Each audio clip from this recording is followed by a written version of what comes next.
우리 옆에 계신 분들과 인사하실 때에 드디어 봄이 옵니다. 이렇게 한번 인사하실까요? 시작. 드디어 봄이 옵니다.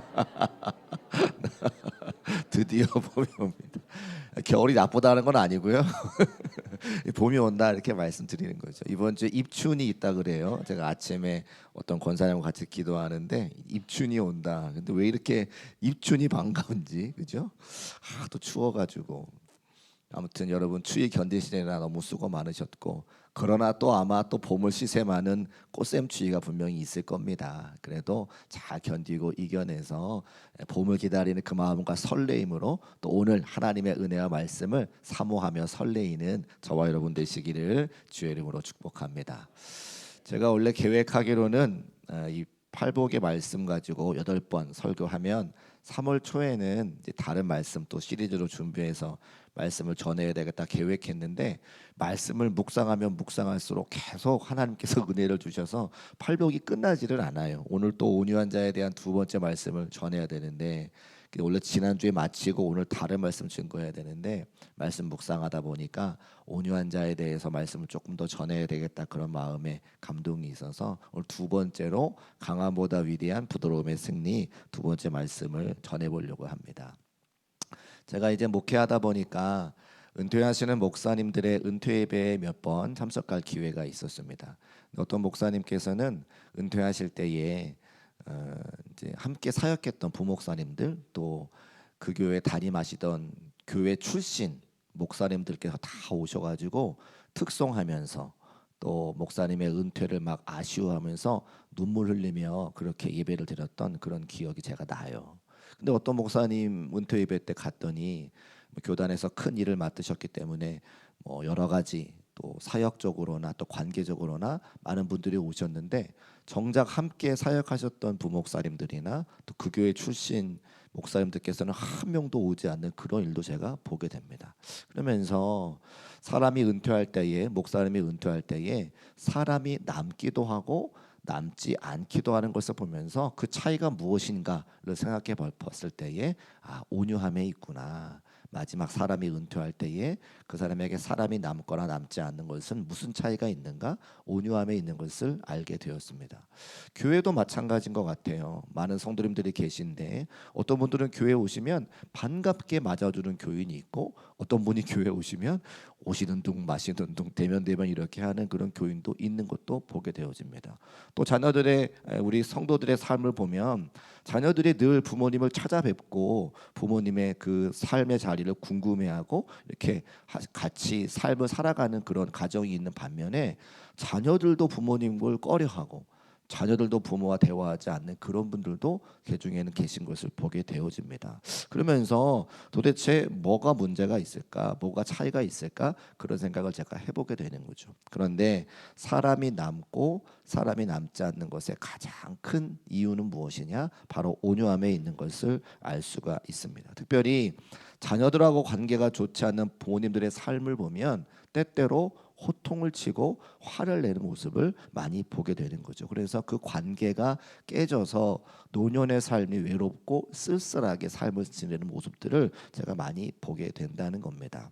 사람들이 떠나는 이유가 무엇이냐? 바로 분노하기 때문에 그렇죠. 화를 내기 때문에 그렇습니다. 근데 분노하고 화를 내는 것은 내 마음 가운데 온유함이 없는 것을 알게 되는 것이죠. 그래서 이 온유함을 묵상하면 묵상할수록 온유라고 하는 성품이 우리에게 얼마나 중요하고 필요한지를 알게 되었다라고 하는 말씀입니다. 그런데 이 온유함은 제가 지난주에 말씀드린 것처럼 사람이 태어나면서 가지고 있는 게 아니고요, 성령 하나님의 은혜로 우리가 변화를 받는 하나님의 성품이라고 하는 거예요. 그리고 이 성령의 열매인 온유는 무엇으로 표현되느냐?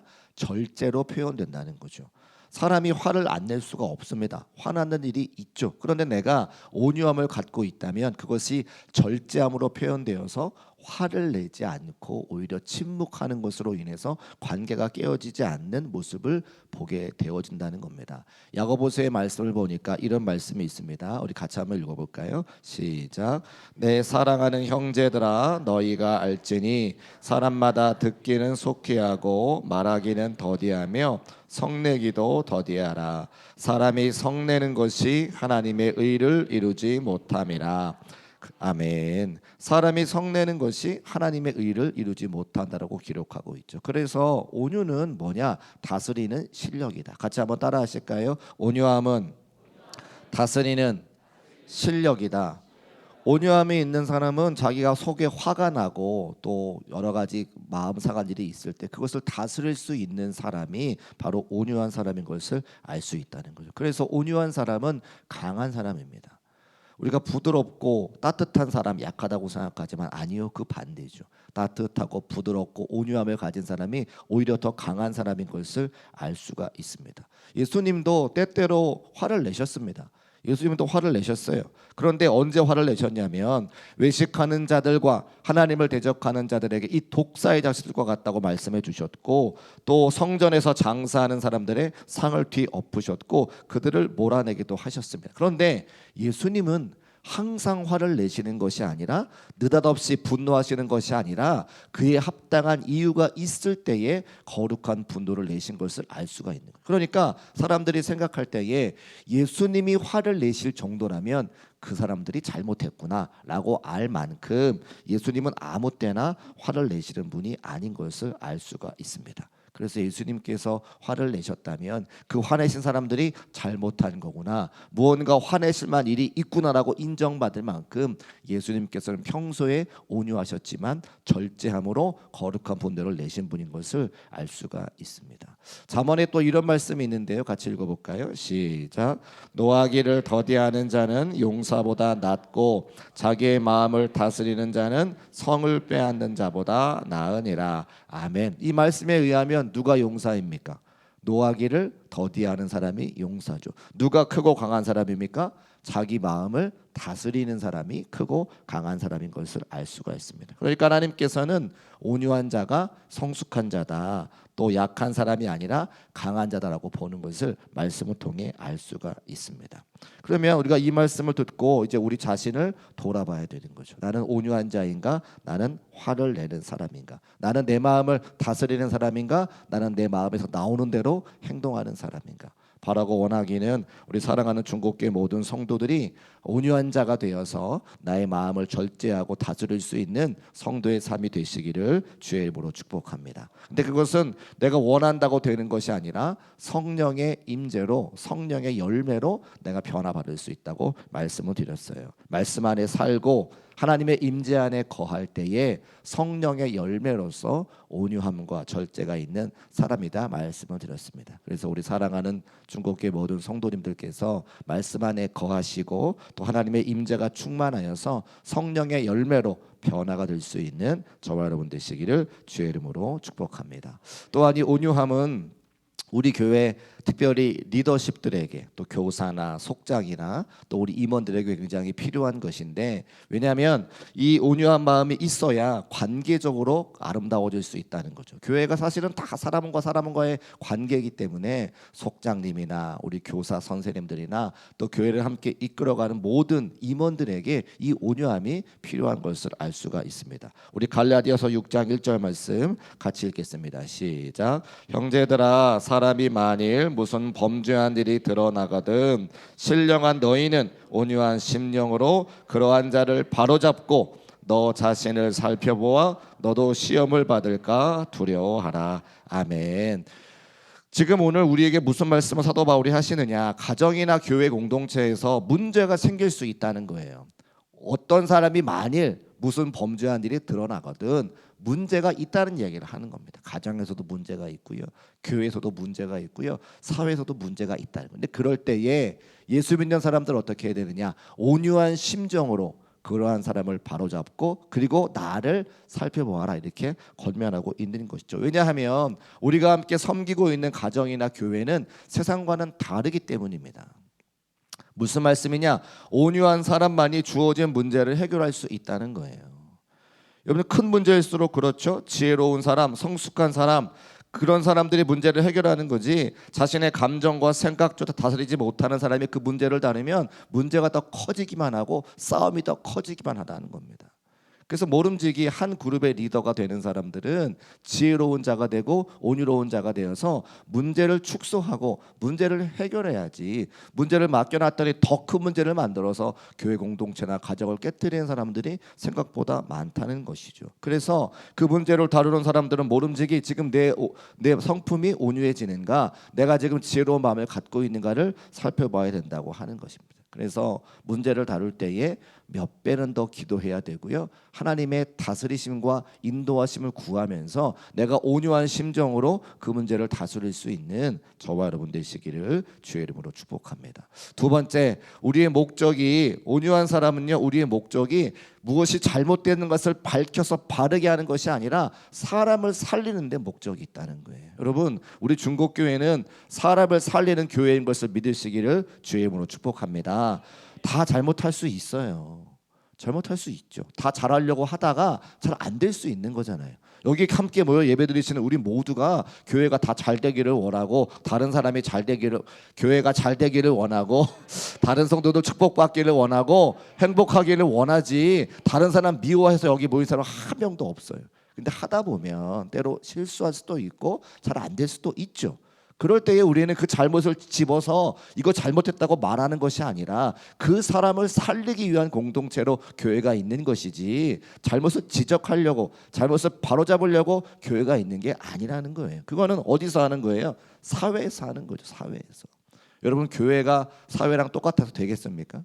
교회는 달라야 됩니다. 사회가 하지 못하는 사랑, 사회가 갖지 못하는 은혜, 그렇게 사랑과 은혜의 공동체가 될 때에 사람이 살아나는 거지, 사회처럼 교회가 하면 안 된다, 하나님께서 말씀하고 계시죠. 그래서 온유한 사람이 공동체를 살리고 세우는 것을 알 수가 있습니다. 결과는 누구한테 맡기라고요? 하나님께 맡기는 거예요. 저와 여러분이 사람을 판단하는 자격을 하나님께서 주지 않으셨어요. 애초에 이 땅에 세상을 창조하시고 에덴 동산을 만드시면서 그 동산 중앙에 선악과를 주신 이유가 무엇입니까? 선과 악을 나누는 것은 하나님이 하시겠다. 사람인 아담이 그것을 먹고 취하여서 사람이 옳다 그르다 판단하는 것을 애초에 우리에게 주지 않으셨어요. 사람도 마찬가지고 상황도 마찬가지입니다.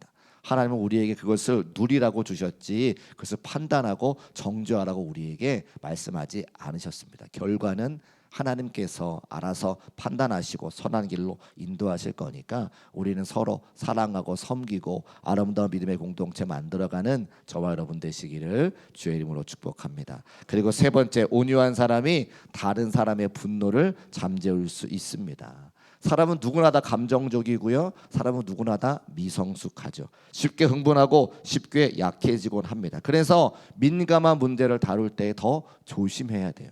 그런데 온유한 사람이 있으면 그 민감한 문제를 다룰 때에 다른 사람의 감정을 더 크게 하지 않는다고 하는 거죠. 감정을 더 줄어들게 하고 생각할 수 있도록 하고 그 문제를 해결할 수 있는 힘이 온유한 사람들에게 있다고 하는 겁니다. 그래서 모름지기 속장님이나 또 우리 교사 선생님들이나 또 함께 교회를 섬기는 분들은 온유한 자가 되어서 우리 믿음의 공동체 중국교회가 사람을 세우고 살리며 또 여러 가지 지혜로 하나님의 거룩한 일을 잘 감당할 수 있는 우리 모두가 되시기를 주의 이름으로 축복합니다. 그리고 마치 거울을 바라보는 것처럼 다른 사람을 판단하려고 하는 마음이 들 때에 다른 사람 보지 말고 나 스스로를 바라보며, 아이고 그렇지, 내 안에 이런 죄악된 모습이 있고 부족한 모습이 있고 연약한 모습이 있는데 저 사람도 연약하겠네, 이런 마음 가지고 다른 사람을 살펴볼 때에 우리가 하나님의 온유하심을 가지고 따뜻하고 아름다운 공동체를